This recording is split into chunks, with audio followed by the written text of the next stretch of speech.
America ने भारत और चीन जैसे देशों को धमकी दी थी कि अगर उन्होंने रूस से कच्चा तेल यानी क्रूड ऑयल और गैस खरीदना बंद नहीं किया तो उन पर भारी भरकम टैरिफ यानी टैक्स ठोक दिया जाएगा। लेकिन अब अमेरिका से भारत के लिए एक बहुत बड़ी और राहत भरी गुड न्यूज सामने आई है। जिस 500% टैक्स के डर से ग्लोबल मार्केट में हड़कंप मचा हुआ था, अमेरिका ने अपने कदम पीछे खींचते हुए उसे बहुत कम कर दिया है। अब सवाल ये उठता है कि अचानक अमेरिका को अपना फैसला क्यों बदलना पड़ा, ताकि वो उनके ऊपर इल्जाम ना लगे किराए के कातिल। किराए के कातिल। अच्छा, अब पाकिस्तान के अंदर भी बहुत से लोग जिन्होंने कश्मीर जिहाद में हिस्सा लिया वो मारे जा रहे हैं। अच्छा। और इल्ज़ाम ये है कि ये contracts, Indian intelligence contracts issue कर रही है टू पाकिस्तानीज, अच्छा, जो कि आके फिर ये मार देते हैं। हम 2047 तक एक डेवलप्ड नेशन बनने जा रहे हैं, ठीक है, और इंडिया को चाइना बनने की जरूरत नहीं है। India needs to become the first India. वो चाइना बन भी तो नहीं सकते। अब फॉर एग्जांपल इंडिया किस वक्त पर कैपिटा इनकम है $2700, $2800, $2700-2800 for example. Lower middle income country है। टाइम कितना रह गया? ठीक है जी। अमेरिका के डेटा के मुताबिक रूसी कच्चे तेल के टॉप 5 खरीदारों में चीन, भारत, स्लोवाकिया, हंगरी और अजरबैजान शामिल है। वहीं अगर नेचुरल गैस की बात करें तो इसके सबसे बड़े खरीदारों में चीन, फ्रांस, जापान, हंगरी और बेल्जियम का नाम आता है। अब आपके मन में सवाल आ सकता है कि अमेरिका ने ये टैक्स 500% से घटाकर 100% क्यों किया। दरअसल अमेरिका को समझ आ गया था कि अगर उसने भारत और चीन जैसे बड़े बाजारों पर 500% टैक्स लगाया तो इससे ग्लोबल इकोनॉमी चरमरा जाएगी और खुद अमेरिका के व्यापार को भी भारी नुकसान होगा। हम जब सॉफ्ट पावर को देखते हैं तो हम यही देखेंगे ना कि इंडिया लोगों को क्या अट्रैक्ट करता है। क्या लोगों से जब आप पूछते हैं तो क्या वो इंडिया के बारे में एक पॉजिटिव व्यू रखते हैं, एंड सिमिलरली पाकिस्तान के बारे में। अच्छा, तो जब हम इन्हीं चीजों पे जब हम परखते हैं तो मुझे लगता है कि इंडिया की सॉफ्ट पावर बहुत सब्सटेंशियल है, सिग्निफिकेंट है। एक तो बड़ा मुल्क है, अच्छा, एक इंडिया ब्रांड भी है। मतलब देखे ना। जय हिंद दोस्तों, काफ़ी इंपॉर्टेंट अपडेट है इस सेंस में कि भारत की इकोनॉमी को बहुत शॉकवेव देने वाली एक खबर आई थी। भारत ही नहीं, भारत, चीन और तमाम देशों पे जो रूस से तेल खरीद रहे थे उस पर अमेरिका का बिल था कि जी 500% टैरिफ लग जाएगा। और वो बिल था, अब नहीं है, उसमें संशोधन हो गया, आने वाला था और बन गया था प्रपत्र पूरा, उस पर डोनाल्ड ट्रंप के सिग्नेचर वगैरह होने थे, लेकिन बीच में उसमें संशोधन हो गया। और आपको पता ही है कि बीच में एक साहब थे अमेरिका के, नाम आप लोग कमेंट करना, वो टपक गए, वो चले गए, तो उनका भी इफेक्ट हो रहा है। और दूसरी चीज़ कि 500% भारत पे जब टैरिफ लगता भारत चीन पे, तो अमेरिका भी अपने दोनों हाथ खुद ही काट लेता। किससे ट्रेड करता फिर? भूटान से, नेपाल से, पाकिस्तान, बांग्लादेश और छोटे यूरोपियन देशों से। यूरोपियंस को भी धमकी दे रहे हैं। यूरोपियन देश भी तो ऑयल एंड गैस लेते हैं, तो अमेरिका ट्रेड किससे करता फिर? अफ्रीका से करता, ठीक है। तो अमेरिका को भी समझ आ गया कि उन्होंने कहा नहीं भाई, 500% क्या तेल लेने, आप तेल लेते रहें, लेकिन हाँ, हम आप पे कंडीशनली 100% टैरिफ लगा सकते हैं अगर आपने दायरे में रह के रूस से तेल लेना बंद नहीं किया। मतलब दायरे में रह के उन्होंने कहा कि आपकी जितनी ज़रूरतें हैं उसकी आप मतलब कुछ सीमित प्रतिशत ही आप रूस से तेल खरीद सकते हैं, ज़्यादा नहीं खरीद सकते। भारत कह रहा है यार जितना मर्जी 500 5,000 लगाना है लगा लो, ऑयल जहाँ से सस्ता मिलेगा वहीं से लिया जाएगा, कोई टेंशन वाली बात नहीं।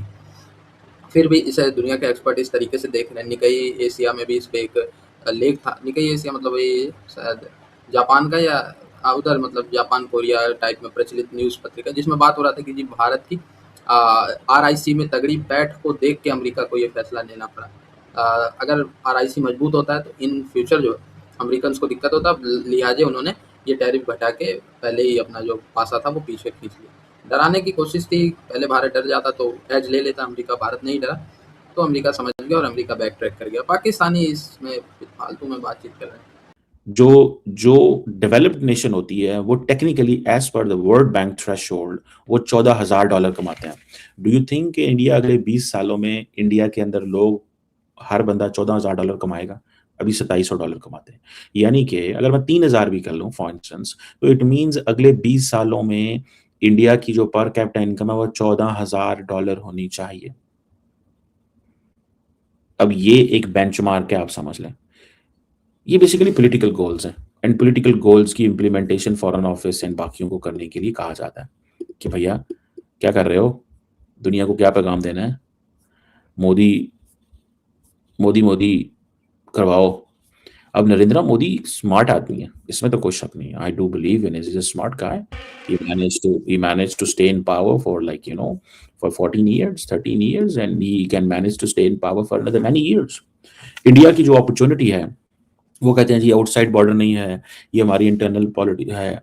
इंडिया जो है वो ऑलरेडी $400 बिलियन ऐड करता है जीडीपी में।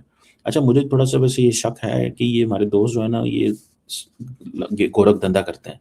इसमें कोई शक नहीं है कि India is a developing country, तेजी से डेवलप हो रहा है, लेकिन अगर $400 बिलियन ऐड कर रहा है तो इट मीन्स कि अगले 10 सालों में तो इंडिया को $4 ट्रिलियन की इकोनॉमी हो जानी चाहिए, यानी कि अगले 10 सालों में इंडिया $8 ट्रिलियन होगा।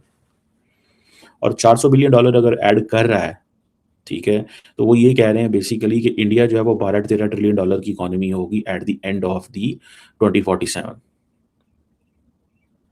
17% ग्लोबल इकोनॉमिक ग्रोथ का हिस्सा है, यानी कि उसका वो है, दुनिया की टोटल जीडीपी का 4% है, ठीक है जी। और उसकी अपनी मैन्युफैक्चरिंग है, एआई सेमीकंडक्टर डिफेंस, ये सारे एआई सेमीकंडक्टर डिफेंस, ये तो सारे वो जा रहे हैं कहीं और जा रहे हैं, इंडिया में तो नहीं ठहरे, ठीक है जी। अच्छा, मिडिल इनकम एक ट्रैप है इनके पास। बहुत सारे मुल्क जो है ना वो स्टैग्नेंट हो जाते हैं मिडिल इनकम लेवल पे आके, ठीक है जी, जब वेजेस बढ़ती हैं, प्रोडक्टिविटी कम होती है। अब फॉर एग्जांपल अगर इंडिया मैन्युफैक्चरिंग आता है, एक्सपोर्ट्स की बात आती है, तो इंडिया को फिर अपनी जब वेजेस बढ़ेंगी, चीज़ें होंगी, तो वो भी एक उनका मसला है।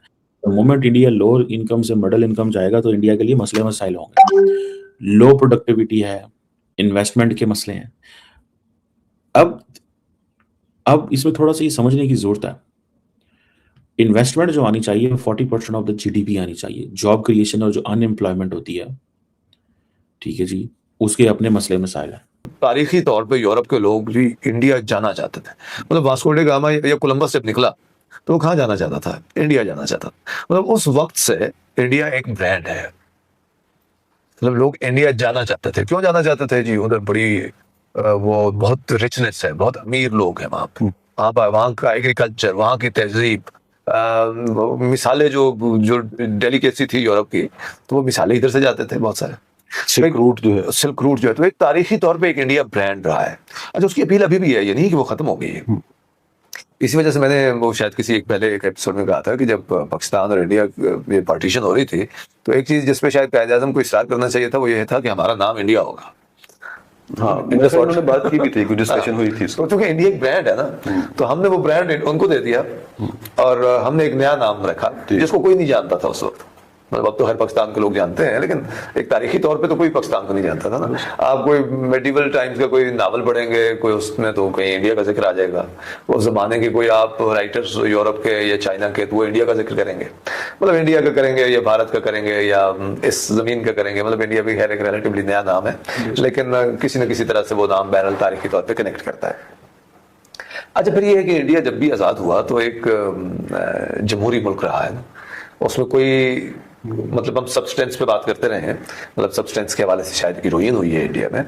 लेकिन सॉरी मैं थोड़ा सा लेट हो गया इसको। इंडिया जो है उसकी शनाख्त एक एम्पायर के हवाले से भी तो रही है ना, जैसे सल्तनत उस्मानिया थी, एक एम्पायर थी, ऑटोमन एम्पायर थी, वैसे ये मुगल एम्पायर थी।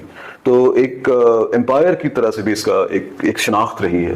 पाकिस्तान तो कभी उस तरीके से एम्पायर नहीं रहा। अगर से मैं सोच रहा था, मुझे मेरे ख्याल में पता करना पड़ेगा कि जो मुगल हैं वो अपने आप को आइडेंटिफाई कैसे करते थे। मतलब अपनी कोरेस्पॉन्डेंस में क्या कहते थे कि ये हम मुगल इंडिया है, ये इंडिया का लफ्ज इस्तेमाल करते थे, या वो क्या करते थे, ये मुगल सल्तनत कहते थे। मतलब ये एक इंटरेस्टिंग हो गया। ब्रिटिश तो करते थे ब्रिटिश इंडिया ना, वो टर्म इससे इस्तेमाल होती थी, लेकिन क्या मुगल इसको क्या साथ में इंडिया जोड़ते थे, खास साथ में भारत जोड़ते थे, या वो सुल्तान हिंद कहते थे, क्या कहते थे अपने आप को? बहरहाल ये हमारे अगर कोई सामीन ये बात जानते हैं तो अगर कमेंट्स में बताएं कि मुगल इसको कैसे आइडेंटिफाई करते थे, या उससे पहले जो सलातीन थे वो क्या इंडिया की टर्म इस्तेमाल करते थे अपने ऑफिशियल डॉक्यूमेंट्स में, या जो भी दरबार के उनके वो थे पॉइंट्स के ऊपर क्या लिखा था कि जो सरकारी मरासले थे या जो ये कवानीन बनते थे उसमें किस तरीके से इसको शनाख्त कैसे करवाई। लेकिन इसके बावजूद बहरहाल इस जमीन की, इस धरती की एक शनाख्त थी, और वो यूरोप वगैरह में ये वो जो लोग रहते थे वो किसी न किसी तरह से इस धरती में पहुंचना चाहते थे। तो बहरहाल एक इंडिया, और फिर इंडियन फिलॉसफी भी, मतलब नॉलेज सिस्टम भी इनका एक अलग से शनाख्त रखता है।